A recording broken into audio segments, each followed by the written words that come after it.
What up? Let's get to it. It's the Warriors music. It's the Ultimate Warrior. It is. Look at that. The Ultimate Warrior. What is he doing? Is he going to attack Hogan? What is going on here? Clothesline. So the Minnesota Vikings have a Super Bowl winning, Super Bowl caliber defense. I stand on that 10 toes down. Let's just look at the Raiders game, the fluky Raiders. Spectacular performance. Like I said in the previous video, I don't care what the Raiders record was. They're a so-called bad team. I could give a damn, dog. You hold any NFL team to 0 points. I repeat, 0 points. That's saying something, man. That's a good defense. Period. Bottom line. Hands down, man down. I'm going to say it every time. Got to shout out Brian Flores. Oh, yeah. Got to shout out Brian Flores, dog. We'll always give him his props, right? The job he has done since he's entered the building in such little time. Year one, man. Let's not forget, this is year one, dog. Him preparing a whole new game plan, a whole new scheme. Just learning his personnel. Completely new roster, you dig? Players pretty much brand new, man. Everybody's getting to know each other. Getting to know the playbook, the new schemes, the defense, right?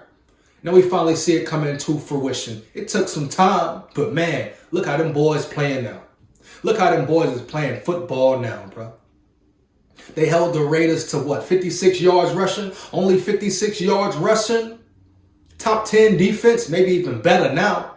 Top 10 rushing defense in the NFL, huh? Held them to what, 100 and something passing yards? 0 points? And the Raiders was averaging like 15.5 points a game. So they can put points on the board against some of the so-called best teams in the NFL, man.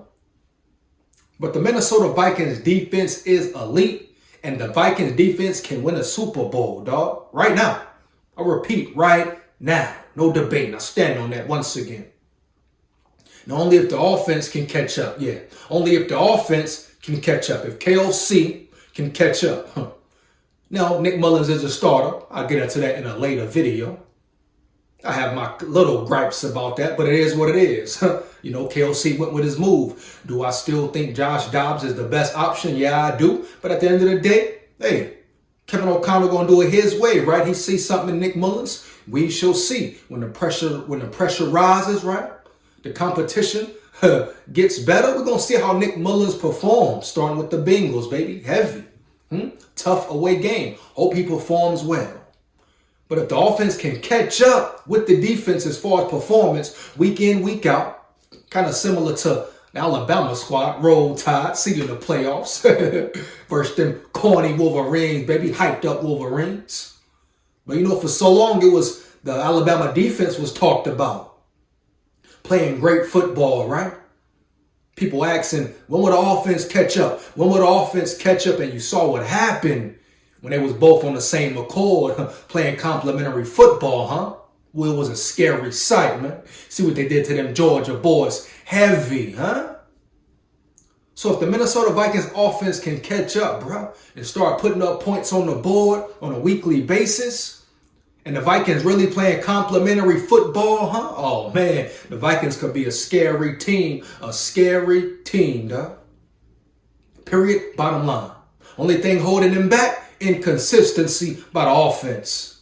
Inconsistency from the offense. And guess what? That starts with Kevin O'Connell, dog. I want to hear nothing about it. Period. Last 4 weeks, actually every week of the season. Kevin O'Connell should take majority of the blame for the lack of offensive production, huh? Period. No disrespect to him. Like I said, glad he's in the building. I'm not calling for him to be on the chopping block, but he still has a lot to prove, bro. We more than halfway into the second year in, dog. It's time for Kevin O'Connell to get it together, bro.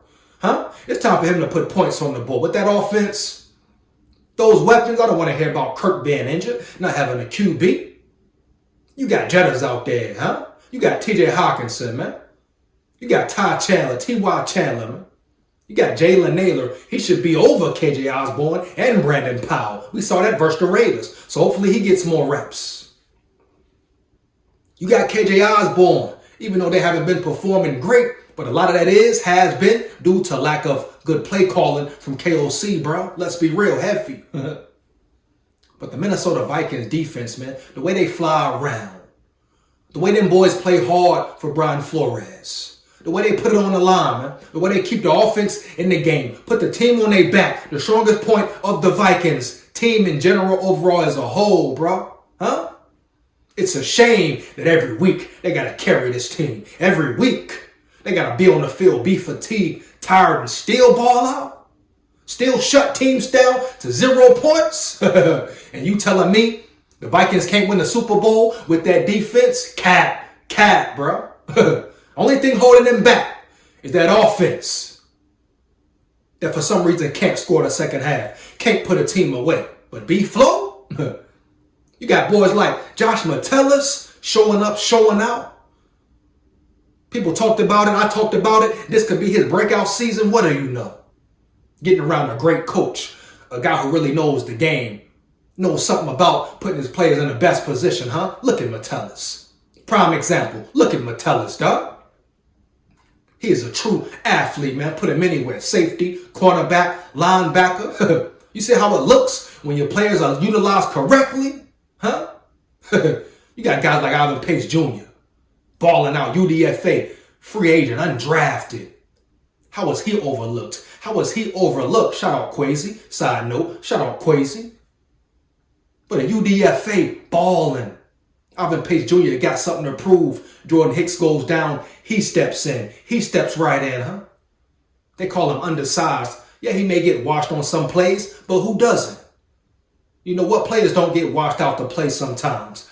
Get blocked. Offensive line gets a hold to them. This is the NFL, man. Best of the best, elite of the elite. But Ivan Pace versus the Raiders, huh? 13 tackles, 1 interception.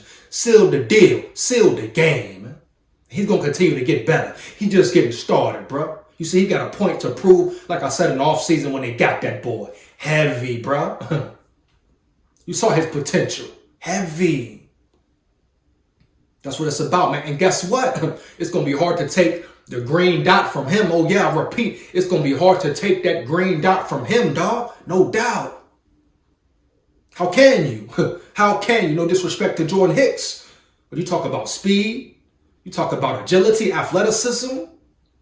Now, you can have Hicks and Pace on the field at the same time. But in my opinion, bro, at that spot, at that position, Ivan Pace Jr. is that starter now, bro. No disrespect to Hicks. He was playing great football, too, before his injury. Excuse me.